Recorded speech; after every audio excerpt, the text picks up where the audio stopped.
الشيطان اللعين الرجيم. بسم الله الرحمن الرحيم. الحمد لله الذي لا يبلغ مدحته القائلون ولا يحصي نعماءه العادون ولا يدركه بعد الهمم ولا يناله غوص الفطن الذي بعدا فلا يرى وقربا فشهد النجوى تبارك وتعالى.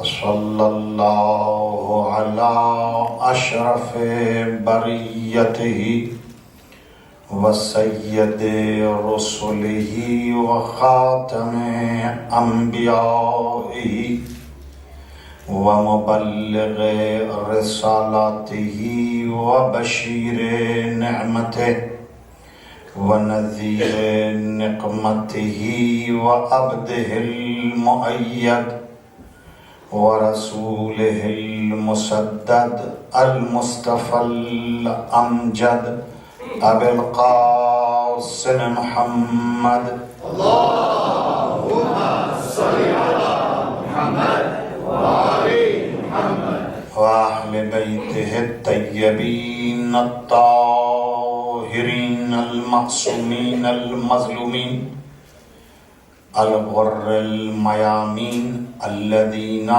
أذهب الله عنهم الرجس وطهرهم تطهيرا. اللهم صل على محمد وآل محمد. ولعنة الله الأبدية الدائمة على أعدائهم أعداء الله من الآن إلى قيام يوم الدين. أما بعد فقد قال الله سبحانه وتعالى في كتابه الحكيم وهو أصدق القائلين. بسم الله الرحمن الرحيم. وإذا قيل لهم لا تفسدوا في الأرض قالوا إنما نحن مصلحون ألا إنهم هم المفسدون ولكن لا يشعرون. صدق الله العلي العظيم. صلوات اللهم صل على محمد وآل محمد. صلى الله عليك يا مولاي يا سيدي يا رسول الله. صلى الله عليك وعلى أهل بيتك المظلومين.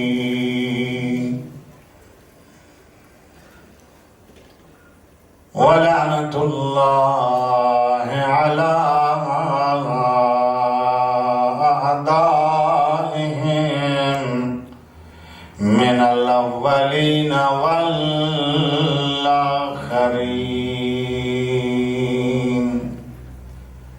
صلى الله عليك يا أبا عبد الله يا إمام المظلوم. السلام على الشيب الخضيب والقطيع الوتين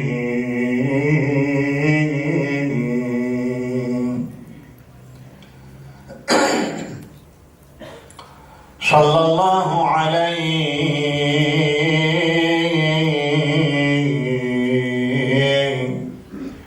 يا أيها الغريب المظلوم بأرض كربلاء المقتول بالقفا صلى الله عليك وعلى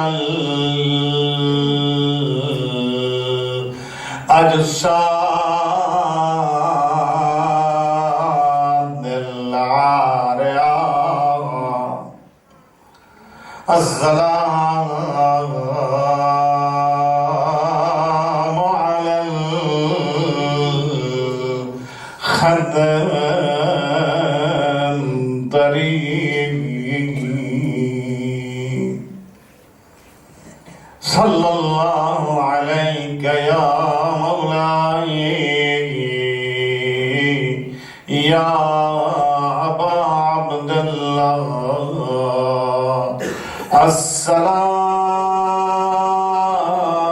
على الحسين وعلى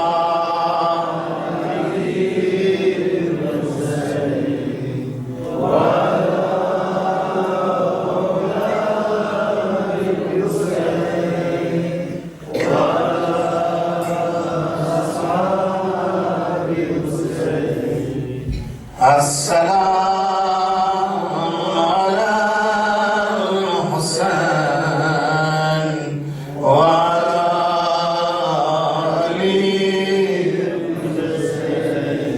وعلى أولاد الحسين وعلى أصحاب الحسين. All together. السلام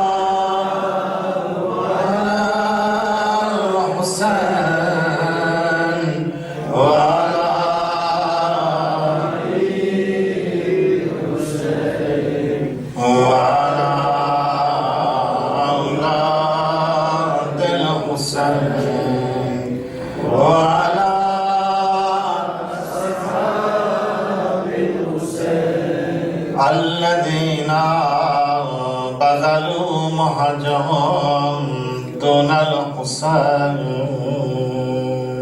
صلوات الله محمد وآل محمد. اللهم صل على محمد وآل محمد. اللهم صل على محمد وآل محمد. اللهم صل على محمد. Respected brothers and sisters, lovers and followers of holy household and Ahlul Bayt of our Nabi and Rasul sallallahu alayhi wa alihi wa sallam.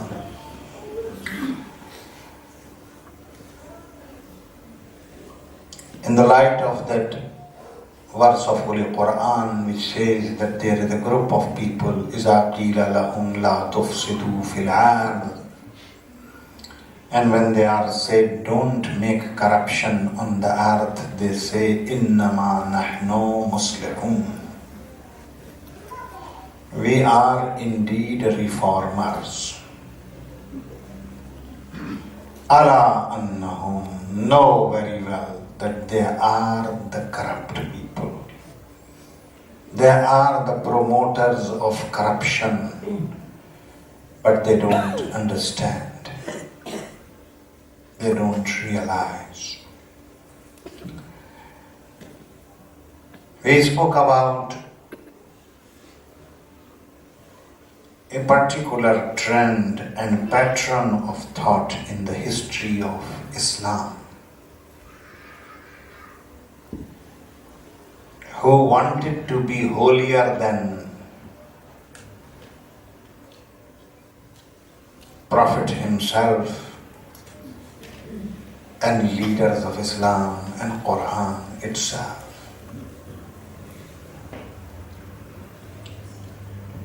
And what disasters they have created in the history of Islam.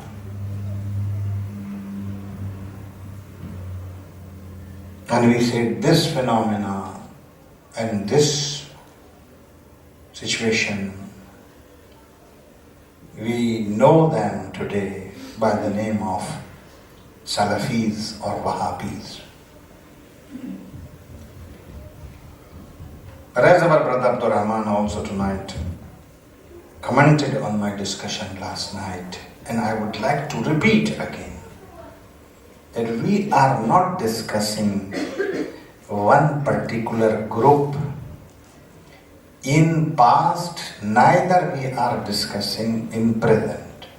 We're not talking about Khawarij as we started last night, or the night before we spoke about the recent Salafi Wahhabi movement. We are talking about pattern of thought, a style of approach to Deen, to Islam, to Quran, to Sunnah. That approach is disastrous.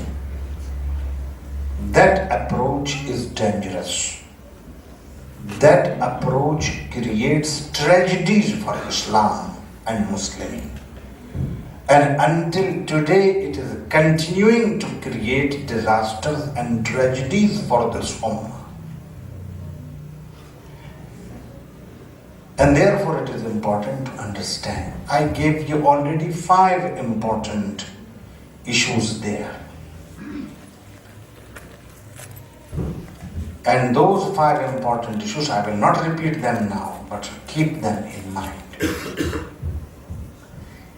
I said last night that in the life of Prophet sallallahu alaihi wasallam himself, this approach appeared. Individuals, like I mentioned, a person by the name of Zul Khuwaisara or Zul Sudai, Harqus, who objected on distribution of ghanaim or booty of the war by Prophet sallallahu alaihi wasallam. And what was the response of the Prophet? Very interesting. I don't want to repeat. You enjoyed last night after hearing that hadith. That very well known and well recorded hadith where Prophet predicted future of this people. And according to that prophetic prediction, they appeared in the time of Amirul Mu'mineen, Imam Ali ibn Abi Talib alayhi salam.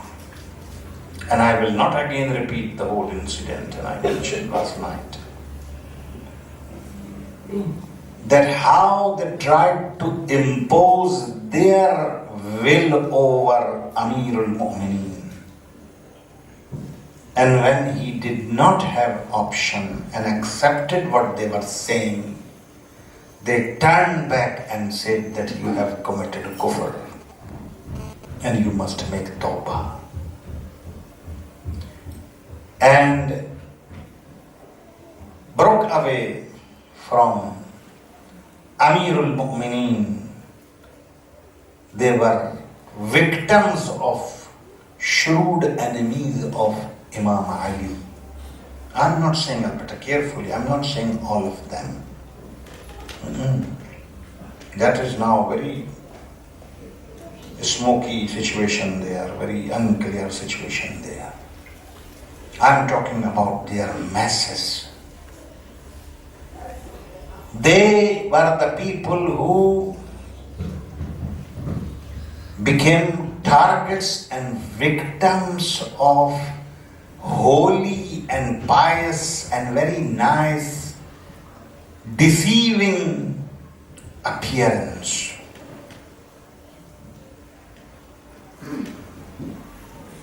as Prophet sallallahu alaihi wasallam predicted.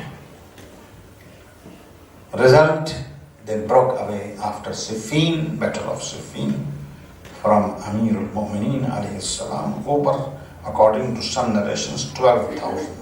Okay. I left last night on this point and I will take it further. What happened afterward? Very interesting.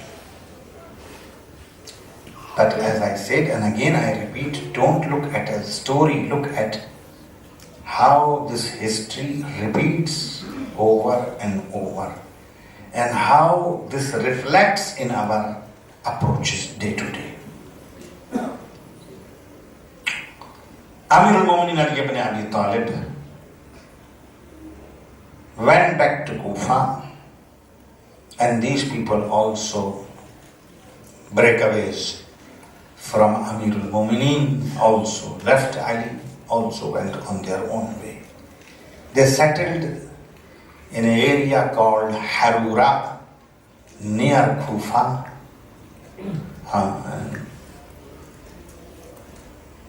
In Harura they established themselves.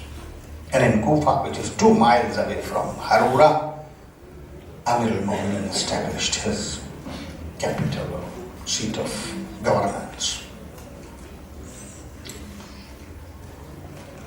These people, now this is what I would like to draw your attention. These people were very amazing people, I will say. Very amazing people. Why they were amazing? Because they used to read Quran a lot. Because they used to make namaz, nawafil, dua a lot. They used to fast a lot.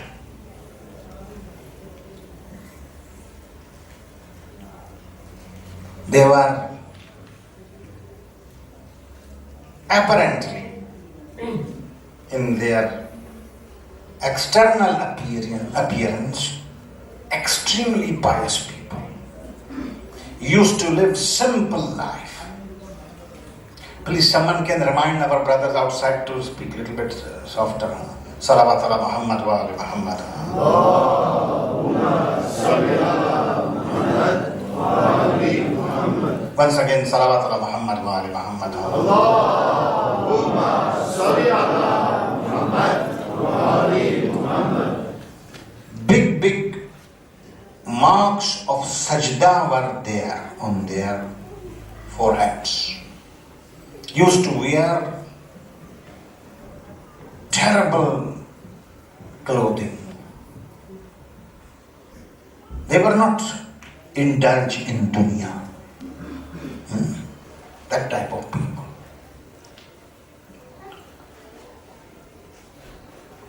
Exactly like Prophet predicted, sallallahu alaihi wasallam, that they will read Quran, but Quran will not go further than their tongues. They will read namaz, but their namaz will be no namaz. They will fast, but their fast will be no fast. Ashaddu, and as the Prophet said, the worst of the people, ashaddu sharran nas. The worst people possible on the earth are these so-called pious people. Why they are so worse? Now I would like to explain. I left last night. I didn't have a chance to explain how these Kharijites,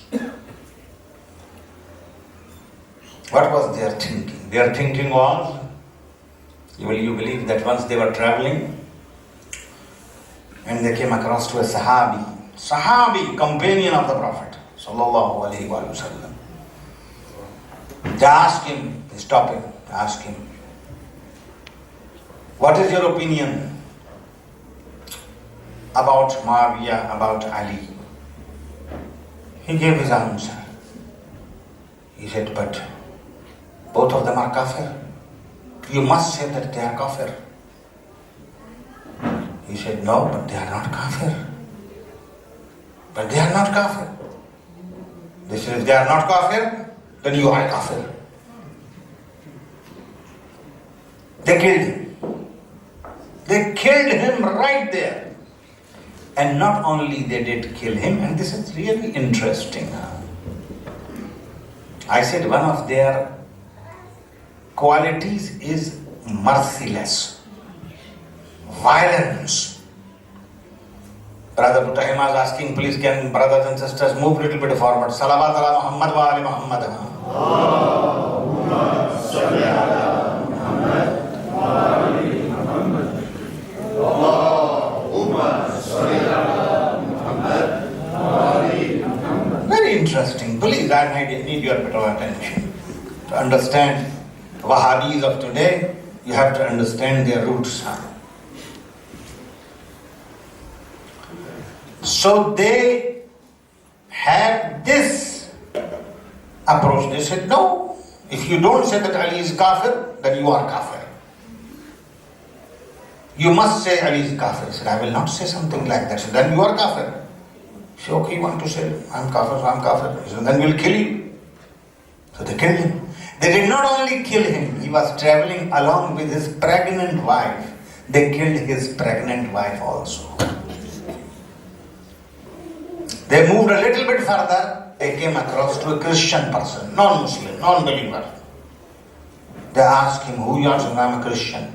He said, okay, no problem, carry on. Why? Because you're not a Muslim, you are a Christian. So you got nothing to do with this discussion about Ali is kafir or not kafir. So you can know. How Prophet said, يَقْتُلُونَ أَهْلَ الْإِسْلَامِ وَيَدْعُونَ أَهْلَ الْأَوْثَانِ. They will kill people of Islam and they will leave people of kufr and shirk. They went further, the same caravan went further. One of them, by mistake, while there were some dates, some dates, they were lying on the floor somewhere on the... He picked those dates and ate. Oh, they got cross. He said, this date is not yours. This date belongs to this farm or this garden which is nearby, probably it's fallen from there. You have eaten somebody else's property, you have committed a great sin, you must make tawbah. If you don't make tawbah, we'll kill you. So he made tawbah, astaghfirullah. They said, no, this is not enough, let's go to the owner of the farm.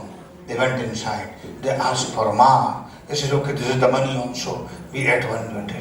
Do you understand what type of people they are? They are sensitive about one date, but they are not sensitive about women, children, if they kill them because it is against their ideology. Salawat ala Muhammad wa ali Muhammad. Allahumma salli ala Muhammad wa ali Muhammad. Once again, salawat ala Muhammad wa ali Muhammad. Allahumma salli ala Muhammad wa ali Muhammad. Very interesting, please. Sisters also please move forward with Lord Salawat ala Muhammad wa ali Muhammad. Allahumma salli ala Muhammad wa ali. I wish if our brothers and sisters can come in time, then this problem will not be there. Anyway.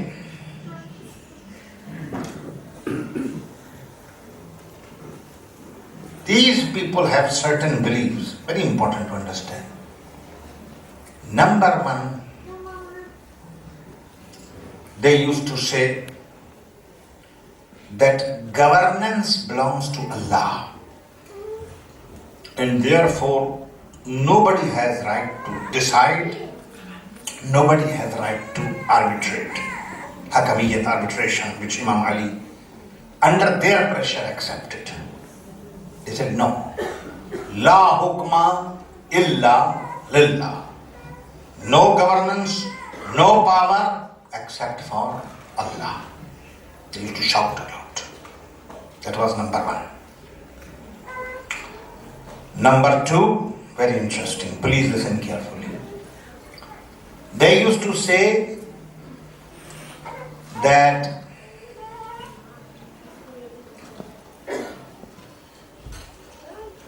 Iman means faith and amal, action, are together. They cannot be separated. Are you with me or not? Very technical point. They used to say faith and action, amal, deeds, they cannot be separated. Means what? That if you have iman, you must have action also. If you don't have action according to iman, then you don't have iman. In other words, action and iman cannot be separated.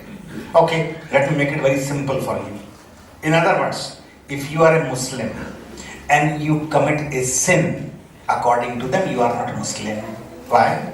Because if you have Islam, you cannot have sin. If you have sin, you cannot have Islam. It cannot be separated. As a result, what they used to say? That anyone who has committed kabira sin, the greater sin, the big sin, he is kafir. Wassalam. Recipe is simple. Kafir, kill him.